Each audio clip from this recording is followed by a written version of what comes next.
Joining us now, Democratic Senator Richard Blumenthal of Connecticut. He's a member of the Homeland Security, Armed Services, and Judiciary Committees. So we're watching what's happening on Capitol Hill today. Which cabinet pick are you most concerned about, Senator?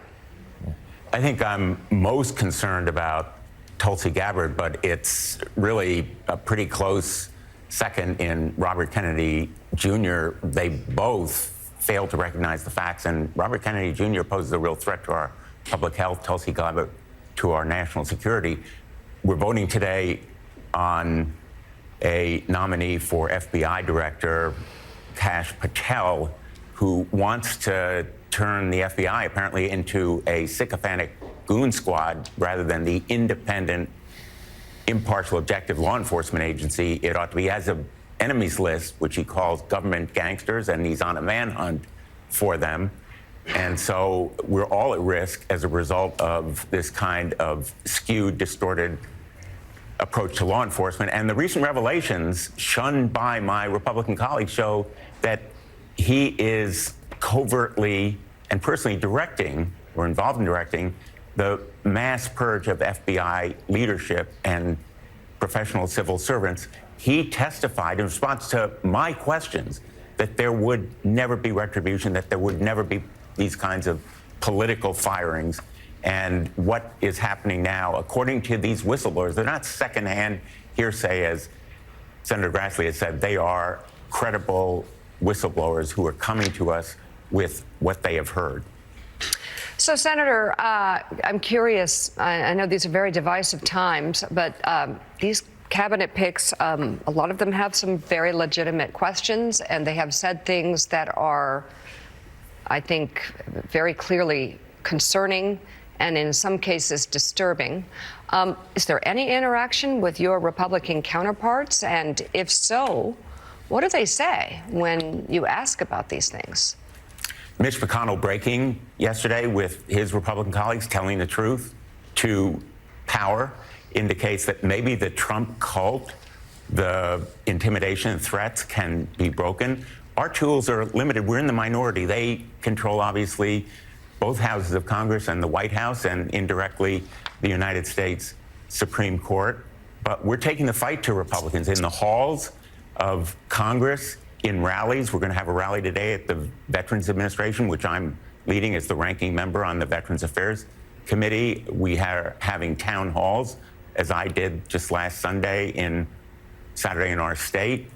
So we're using the public pressure that can be effective, as we saw with the funding freeze, where that kind of pressure showing the impacts on community health centers and Head Start and Medicare and Medicaid grants actually moved Republicans and led to the administration backing off. So I think there is hope, but I'm very clear-eyed that our tools are limited, and we need to really galvanize a citizens movement here that will bring pressure to bear on Republican colleagues.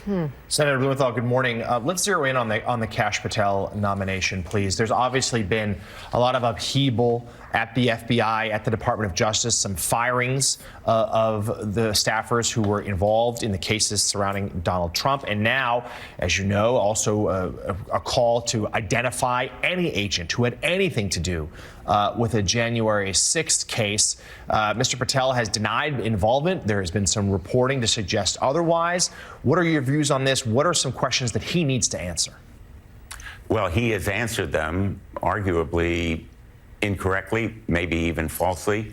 And I think we need another hearing with Kash Patel to give him the chance to answer these allegations, because they are really completely disqualifying. The fact that he has been involved reportedly in covertly directing a purge within the FBI when he said there would not be one. He has glorified the January 6th rioters, calling them political prisoners and aiding them.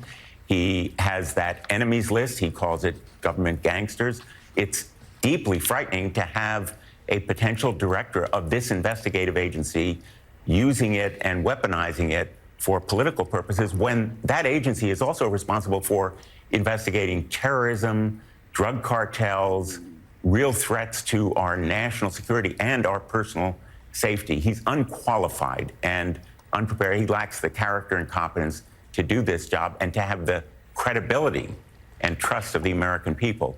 So there are a lot of questions that he still has to answer, but my Republican colleagues are apparently going to proceed with the record as it is now, even though he actually refused to tell us what he testified to the grand jury after he took the Fifth Amendment and was granted immunity. We still lack the facts. And I'm deeply regretful that we're going to apparently confirm, he's on track to be confirmed, a man who has these really disqualifying factors. Senator, the question in all of these confirmation hearings, whether it was Hegseth or Patel, who's actually potentially an early embodiment of this dissonance, is, are you the person who's sitting in front of me testifying in these confirmation hearings, or are you the version of yourself that you've been for weeks, months, and years prior? Patel not yet confirmed, but we're watching that dissonance point potentially unfold now. But there are other members of the cabinet that are confirmed and are in their capacities. Pam Bondi, Pete Hegseth. Which version of them did we ultimately get? You know, were you lying then or are you lying now? It was the central. Is the classic question I've asked on cross-examination. And that's the question for these nominees. Robert F. Kennedy Jr. has said that, for example, women's reproductive freedom is a minor issue that he's waffled on. He has taken anti-vaccine positions, well known now, which he has tried to walk back. Kash Patel has tried to disavow his support for those January 6 rioters who assaulted police officers. He is in charge of a law enforcement agency that will have to use the services of local police officers after he has apparently condoned those kinds of assault. And so I think they completely lack credibility. Tulsi Gabbard's tried to walk back some of her statements, same with Hegseth. And I think the American people deserve a lot better. All right, Democratic Senator Richard Blumenthal of Connecticut, on this your birthday. Happy birthday. Thank you very much. Yeah, great to have you on the show as always. Thank you, Senator.